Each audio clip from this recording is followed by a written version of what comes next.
Chapter 6.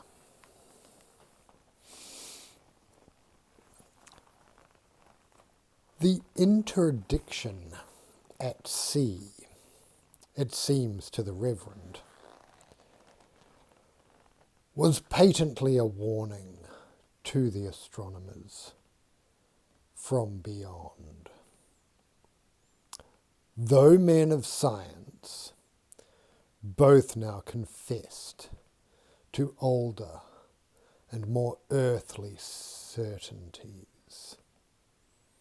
being willing then and there to give up Ben Coolin, offering rather to observe the transit from any other station yet in reach. Scandaroon was mentioned, but the Royal Society wrote back in the most overbearing way, on about loss of honour, strongly threatening legal action if Mason and Dixon were to break their contract, force majeure or no. Even when it was pointed out yet again that Ben Coolin lay in the hands of the French anyway, no matter that the astronomers were right and the RS wrong, they had to comply. But why? Laughs Bray in exasperation, waving her needle and floss about. Why weren't they simply more flexible in London? Just send the Seahorse someplace else. So they did, when next our astronomers put to sea. Having, I hope, spliced their main brace well. Good evening all. 'Tis Uncle Lomax, sliding in from the day at his soap works, smelling of his product, allowing the cheeriness of the sot to overcome the diffidence of a man in an unpopular calling. For Philadelphia soap is a byword throughout the American provinces of low quality.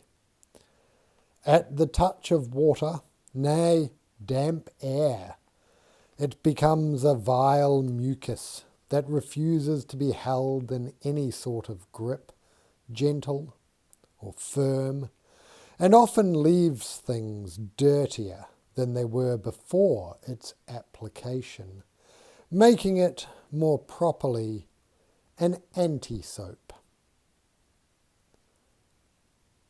He steers a loxodrome for the cabinet where ardent spirits are kept, for guests of the wet persuasion, and pretends to weigh his choice.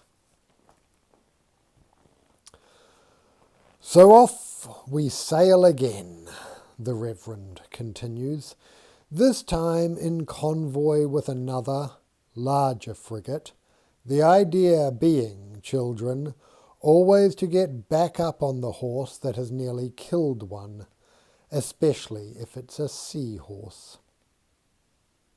I am quartered with Lieutenant Unchley, a rattlehead. Damn, sir, a book! Close it up immediately. 'Tis the Holy Bible, sir. No matter, 'tis print. Print causes civil unrest. Civil unrest in any ship at sea is intolerable. Coffee as well. Where are newspapers found? In those damnable Whig coffee houses, eh? A potion stimulating rebellion and immoderate desires. I feel a certain gastric desolation. What will be his idea of diversion ashore? Nothing to do with coffee, I suppose. though this route to India is known as a caffinist's dream. What else may he not abide? My birth a prison, unseaman-like behaviour abounding, the very ship a ship of death. How is any of this going to help restore me to the ordinary world? The answer, which I am yet too young to see, being that these are the very given conditions of the ordinary world. At the time, my inward lament goes something like this.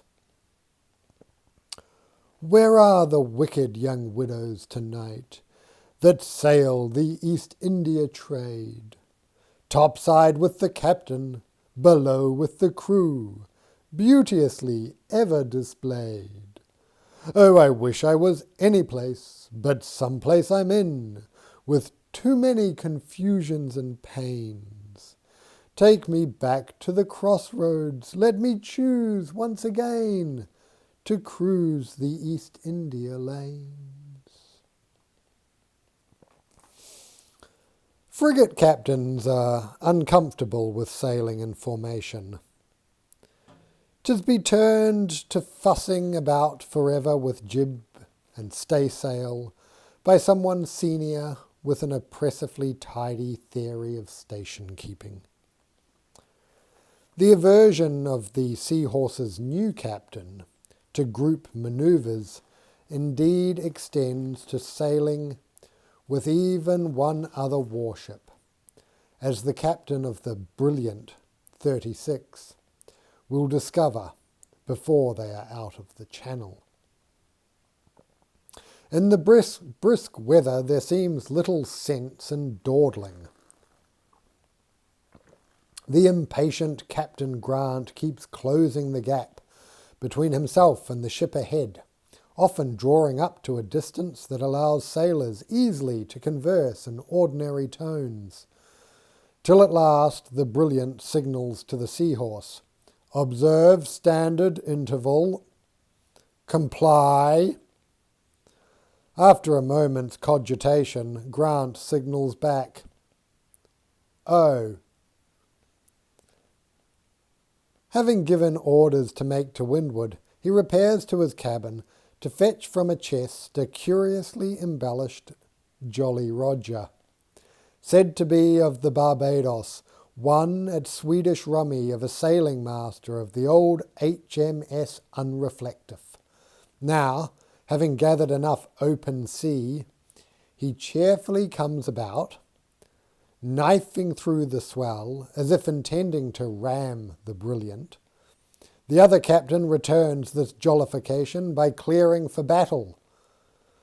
If not for the timely appearance of a sail in the direction of Brest, who knows how far the affair might have been taken? "Insane!" Mason, shuddering in fear only partly exaggerated. "How can the Admiralty allow such men freely to set to sea in these murderous machines of war?" A Quaker might say, "'Tis war that's insane, and frigate captains only more open about it." What? All war? No exceptions? You go about in this, forgive me, this coat, hat, and breeches of unmistakably military colour and cut,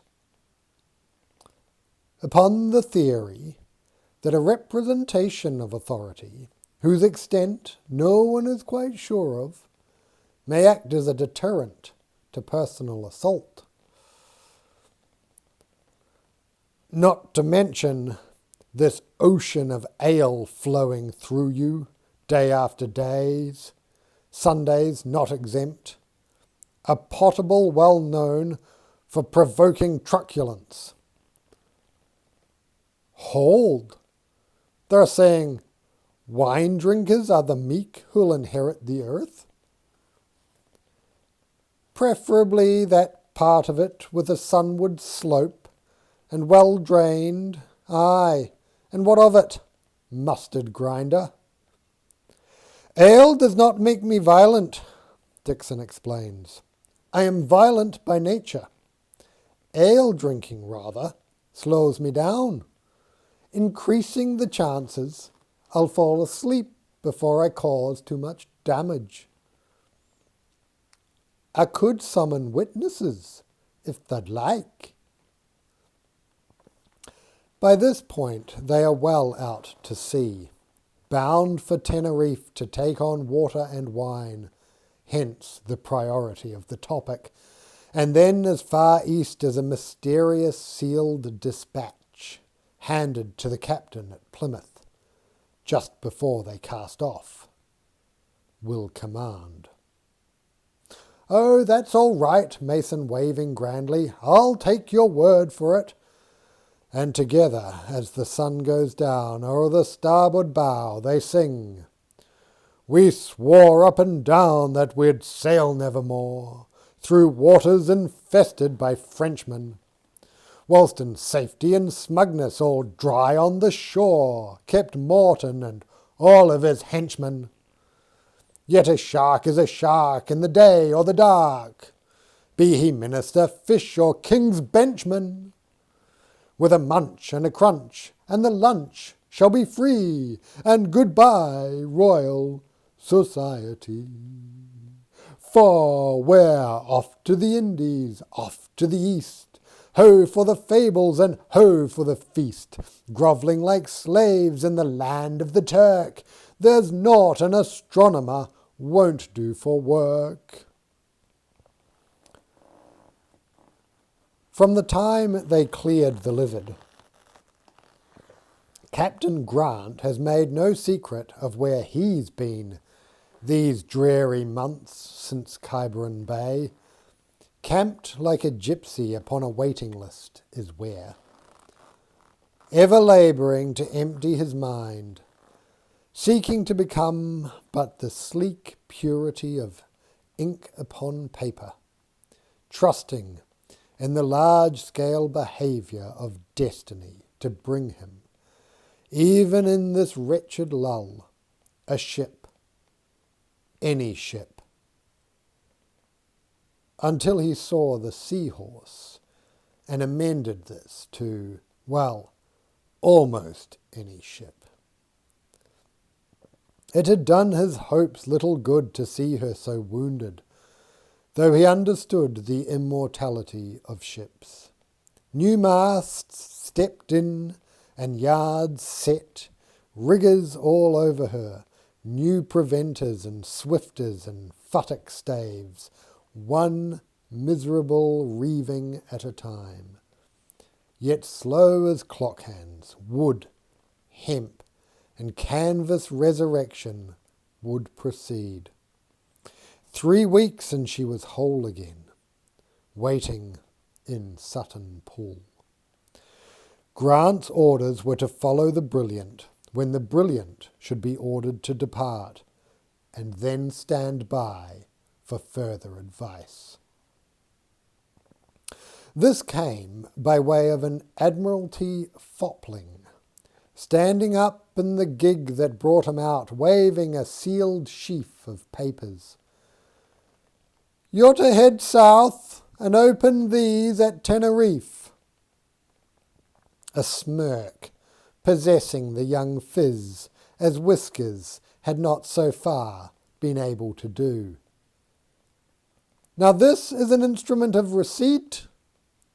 Muttering, Captain Grant surreptitiously flicked the quill, trying to spatter ink drops upon the visitor's snowy laced stock, as he pretended to blurt, Yes, sir, I must confide this to someone, the truth being...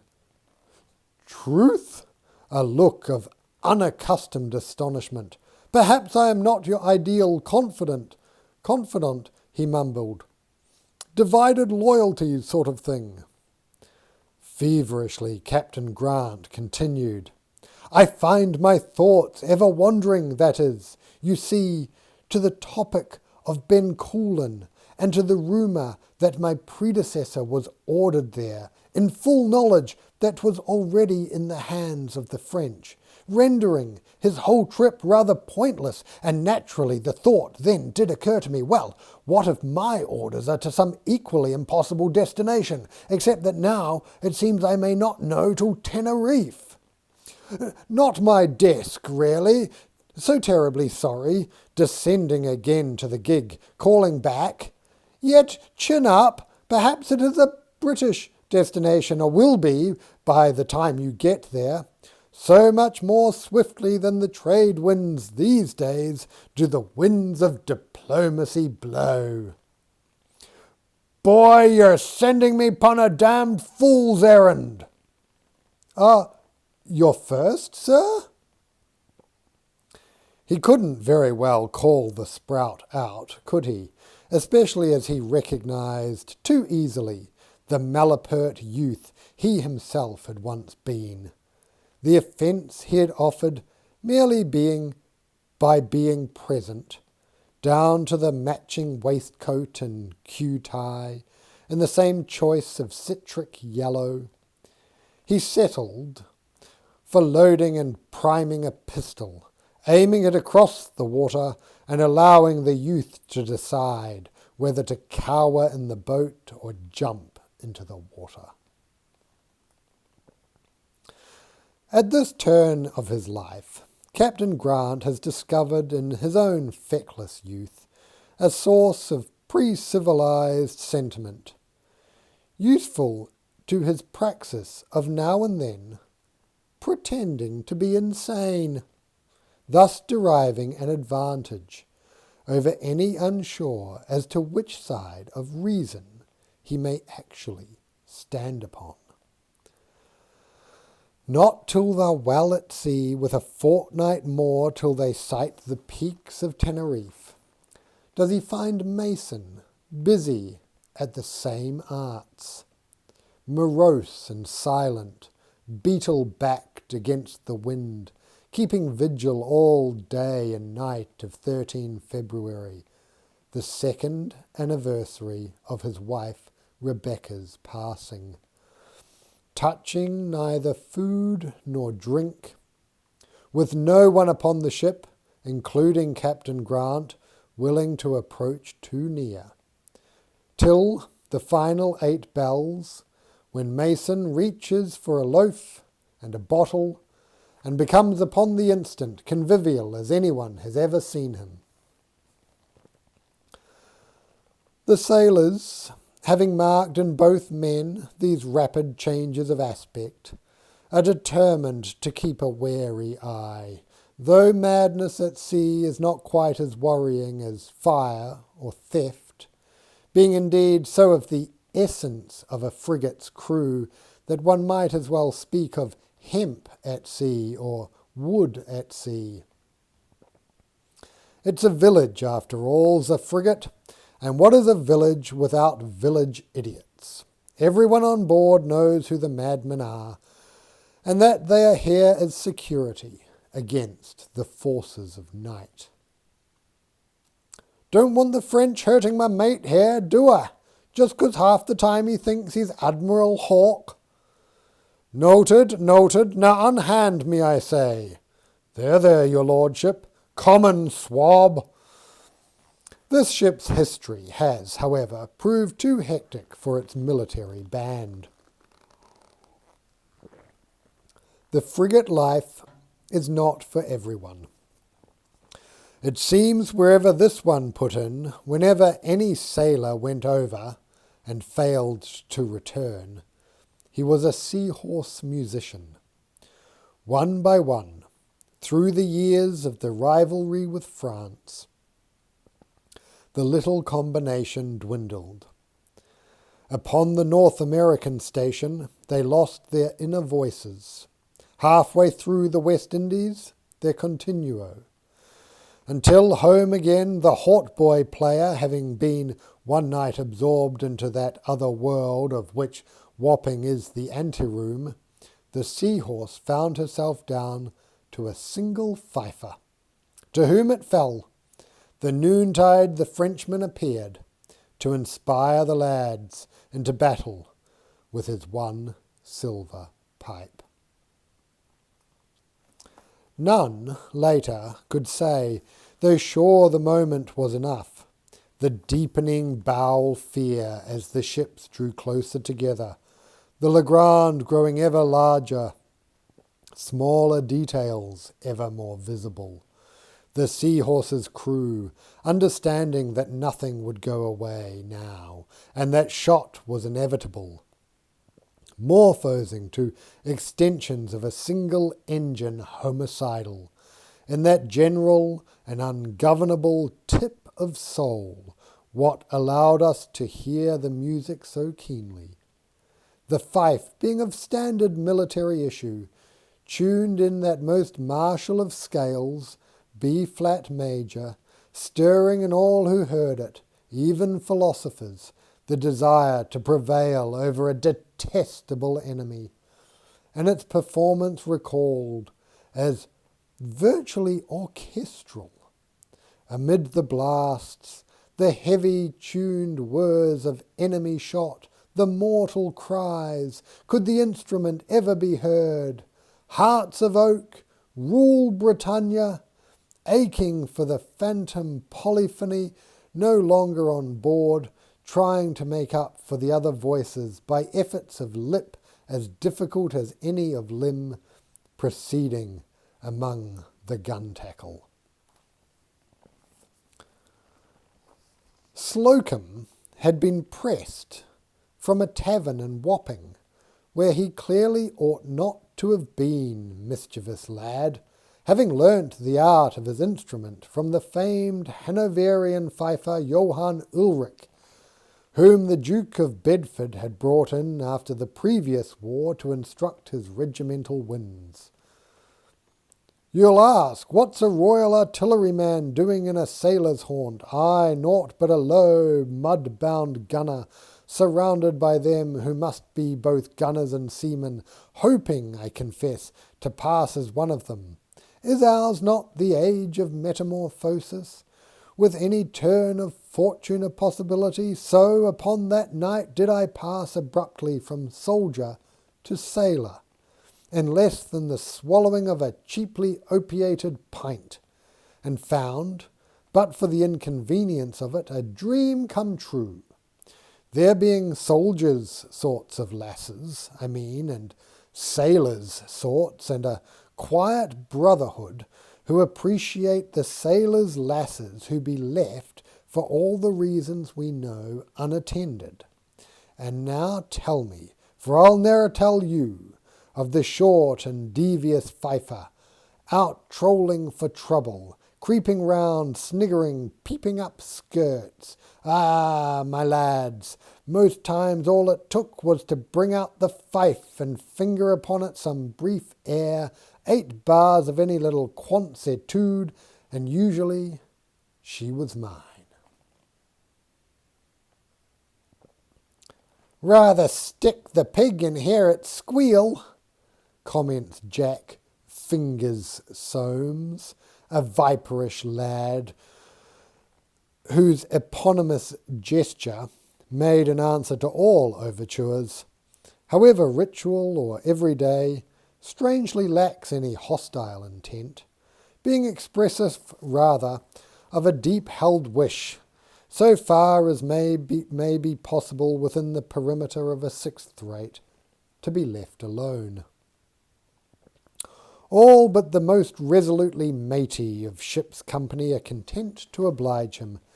He enjoys the solitude that results, never idle, obeying commands outer and inner, perfecting maritime skills, amid, but not of, a floating village of others, just as busy living lives he's no desire to enter. So you got married. Does that mean you forgot how to fuck yourself? Nice day? Do you know bollocks? Go get hit by lightning. The only crew member he has ever been civil to is Weevil, legendary throughout the Royal Navy for being impossible to wake to stand watch. Countless hundreds of shipmates have tried without issue to rouse the somniac tar. The Admiralty is understood secretly to have placed an escrow of £1,000 reward for the first who should succeed. Audible methods, such as screaming, having been early discouraged by others requiring sleep, his would-be awakeners have tried hitting the soles of Weevil's feet with rope ends, introducing cockroaches up his nose, and rolling him over and administering enemas of Lucas the cook's notorious coffee, which in several sworn instances has restored life to certified cadavers. Nothing works. They whisper elaborate promises. They light slow matches and place them between his toes. They wrap him in his hammock and lower him over the side, and at the touch of the waves he but makes a snuggling motion and begins to snore. It is soon widely appreciated that one must catch Weevil whilst awake, and trick him into standing someone else's watch, whereupon he becomes the smartest and most estimable of seamen. Cheerly, lads, cheerly then, lads. Excuse me, Captain, problem with the Euphros again. Get O'Brien up there. Then, if it's about Euphros, he's the one to see. Hey, then, Pat, scribbling again, are ye? More sea stories? Not only does O'Brien know all there is to know and more upon the topic of Euphros, and rigging even more obscure, he's also acknowledged as the best yarn spinner in all the fleets. Euphro detail again. They are in the southern latitudes at last, hence the need for awnings.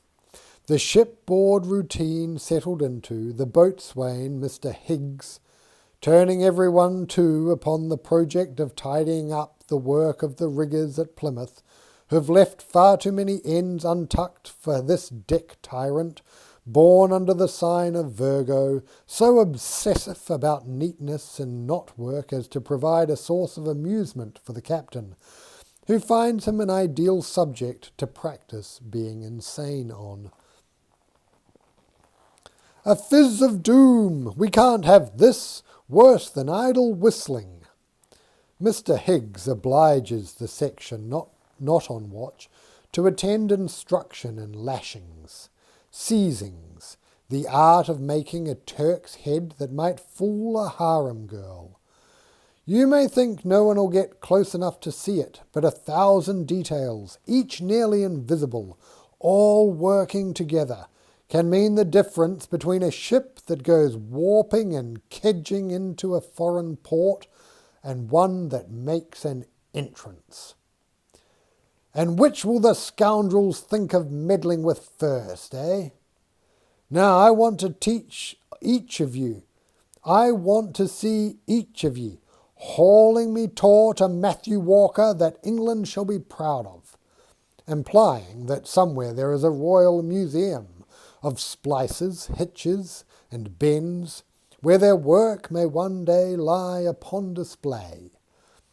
Some in the narcosis of the crews are more than eager to adopt Mr. Higgs's obsessedness as to loose ends, becoming, many of them, quite picky indeed, scrutinizing the rigging, often whilst 50 feet up in its midst, for unsightly dribblings of Stockholm tar, hooks too carelessly mouthed, frayed throat-seizing among the dead eyes.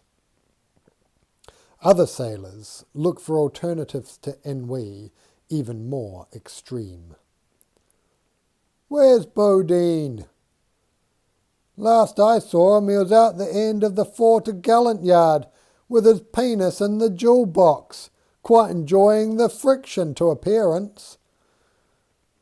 You men are that desperate for entertainment? Do we seem to you a carefree lot, sir? 'Tis quite otherwise. Bodine, among his shipmates, is indeed reckoned fastidious. The steps from boredom to discontent to unwise practices are never shorter than aboard a sixth rate upon a long voyage, sir.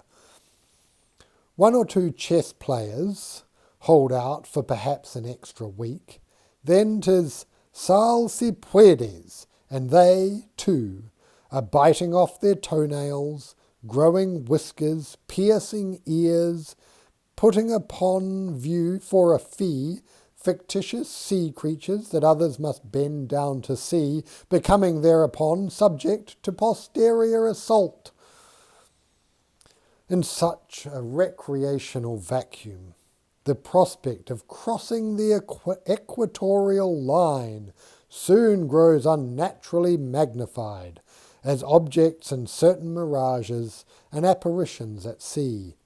A grand event, prepared for weeks in advance. Fearless acrobats of the upper courses and hardened gunners with pricked-in black powder tattoos are all at once fussing about, nitter-nattering like a village full of housewives over trivial details of the ceremony of initiation planned for those new to this crossing, and dropping into whispers whenever these pollywogs, namely Mason, Dixon, and the Reverend Cherrycoke, happen near. Members of the crew are to take the parts of King Neptune and his mermaid queen, and their court, and the royal baby, a role especially sought after, but assigned by tradition to him. Fender Bodine is an early favourite in the wagering, whose paunch, oozing with equatorial sweat, 'twill be the most nauseating for a pollywog to crawl to and kiss, this being among the more amiable items upon the schedule of humiliation. Why? The twins wish to know. It sounds more like punishment. Did somebody make it a crime to cross the equator? Sailors' pranks, lads, ignoring 'em's best, huffs Uncle Ives. And a foolish rowdy dow over some geometer's abstraction that cannot even be seen. But for that one instant, the Reverend points out, our shadows lay perfectly beneath us. To change hemispheres is no abstract turn. Our attentions to the royal baby and the rest of it were tolls exacted for passage through the gate of the single shadowless moment, and into the south, with a newly constellated sky and all unforeseen ways of living and dying. So must there be a ritual of crossing over, serving to focus each pollywog's mind upon the step he was taking. We'd supposed it was fun, frowns Pliny. You're getting thumped about and all, Uncle, explains Pitt. Has neither of you, inquired the Reverend, ever had a basin full of spotted dick slung in your face? The twins, deciding that this is not an actual threat, voice approval of the practice. Yes, boys, it does sound sportive enough, except for the part that no one ever tells you about. Tell us, cries Pitt. Not sure I ought. The same, indeed, being true of puddings and the more cream-like pies. Tell us, or your salt pork, stipulates Pliny. Well then, lads, it goes up your nose. Yes, you know what pond water feels like up there, I'm sure, but imagine, thick, cold, day before yesterday's spotted dick, curdling, spots of mould, with all those horrible raisin bits hard as gravel. And if it goes far enough up your nose, adds Uncle Lomax with a monitory tremolo, well, then it's in your brain, isn't it? In the lull, whilst the boys consider this, the Reverend slips back into his tale.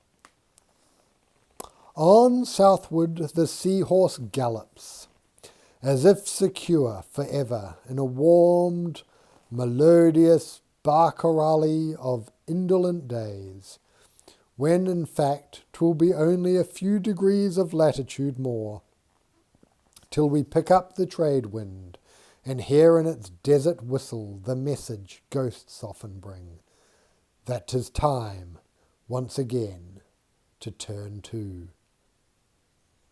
And, in denial of all we thought we knew, to smell the land we are making for, the green, fecund continent, upon the wind that comes from behind us.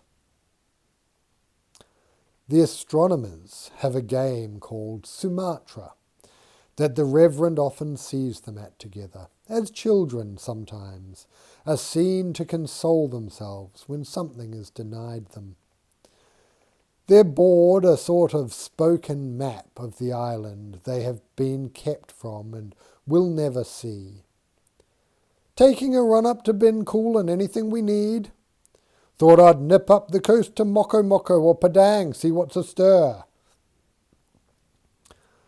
Nutmeg harvest is upon us. I can smell it. Every woman in Sumatra is comely and willing, though not without attendant inconvenience. Dixon's almost instantly developing wills and preferences of their own, despite his best efforts to keep them uncomplicated, whereas the only women Mason can imagine at all are but different fair copies of the same serene beauty. Rebecca, forbidden as Sumatra to him, held in detention, as he upon earth, until his release and their reunion. So they pass, Mason's women and Dixon's, with more in common than either astronomer will ever find out about.